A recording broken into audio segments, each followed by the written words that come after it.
Hello दोस्तों, welcome again back to my YouTube channel. मैं ओम प्रकाश Meena.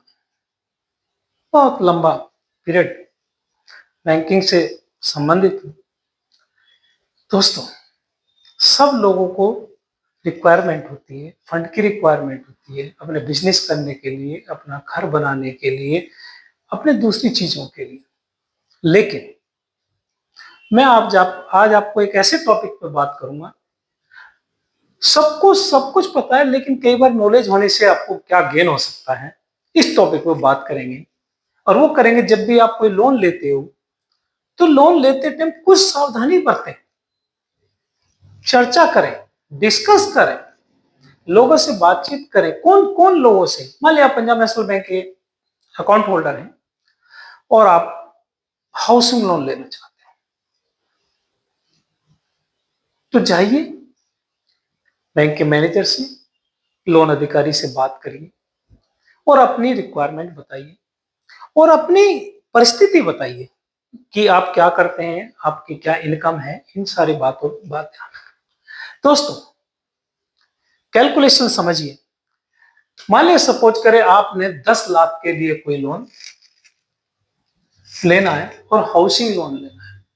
Equated monthly scheme, हर महीने जो पेमेंट करना उसे ईएमआई कहते हैं। भाई आपको लोन लेना है तो ईएमआई भी जमा करनी है।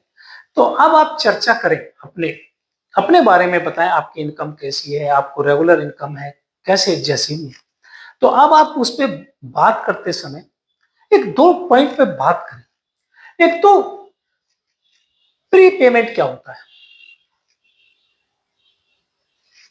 उसमें एडवांस पेमेंट क्या होता है।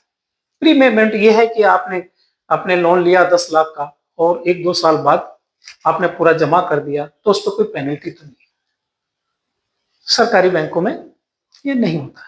आप जाएंगे, चर्चा जरूर पूछिए। और एडवांस पेमेंट क्या होता है?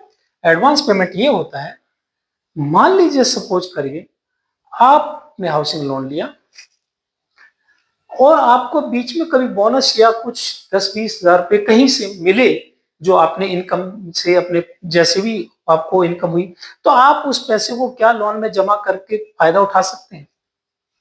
तो दोस्तों, आज मैं आपको एक बात बता देता हूं। आप कैलकुलेशन समझिए। 10 लाख का लोन अगर 30 ईयर्स के लिए, हाउसिंग लोन 30 ईयर्स के लिए होता है, मैक्सिमम पीरियड है, 30 ईयर्स के कोई लिए लेता है तो उसकी ईएमआई बनती है 6,787 रुपए और इंटरेस्ट बैठा 14,43,637 रुपए और टोटल 24,43,637 रुपए। वही लोन अगर आप 10 लाख का लोन लेते हैं और उसे 30 ईयर की बजाय 20 ईयर लेते हैं, तो उसकी ईएमआई बैठती है 6,787 की बजाय 7,873 रुपए और ब्याज बैठेगा 8,89,638 रुपीज। इस तरह से टोटल 18,89,638 रुपीज। उसी लोन को आप 10 लाख वाले को 10 इयर्स के लिए लेते हैं तो ईएमआई बढ़ के आपकी 11,714 रुपए हो जाएगी। 30 साल में 687 रुपए, 6,787 रुपए बैठे। 20 साल में 7,873 रुपए बैठा। लेकिन वही 10 साल में लोगे तो 11,714 रुपए और इसमें ब्याज 4,05,702 रुपए और टोटल जमा करना पड़ा 14,05,702। दोस्तों, 30 लाख के लिए लिया तो हमने 24,43,000 रुपए जमा किया लगभग। 20 ईयर के लिए लिया और हमने ईएमआई से तो हमने 18,89,600। और यदि वही लोन हमने 10 साल के लिए लिया तो 4,05,702 ही ब्याज लगेगा, ज्यादा ब्याज नहीं है क्योंकि वो 10 साल का है और इसमें 14,05,700।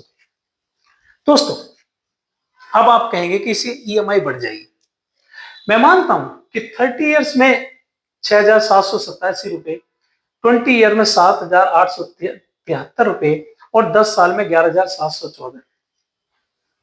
अगर मेरी आप पास बात माने, आप इस लोन को 30 ईयर्स के लिए लें जो मैक्सिमम पीरियड है,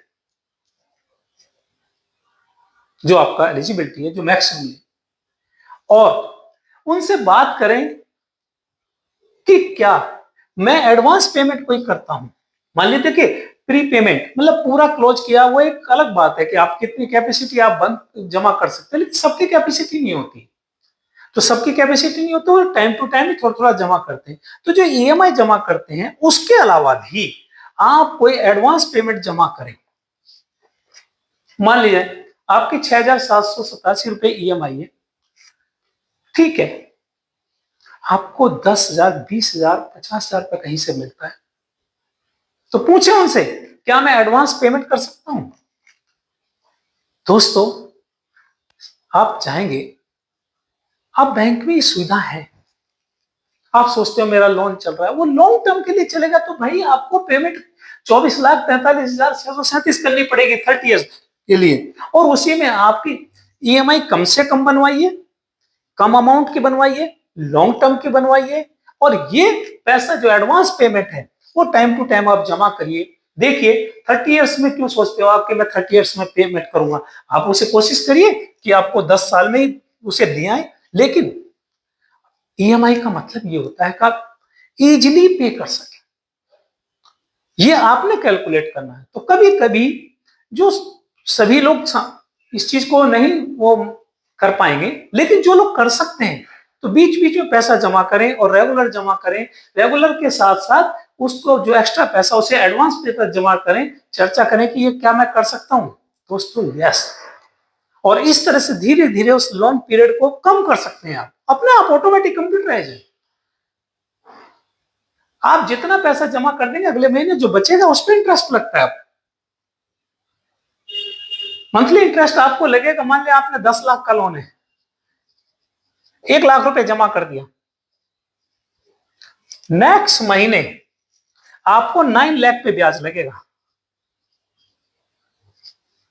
तो दोस्तों इस चीज में सोचें, विचार करें, और यदि कोई किसी चीज की समझ थोड़ा सा क्लैरिफिकेशन चाहते हैं तो आप मुझसे बात कर सकते हैं। Best of luck, thank you.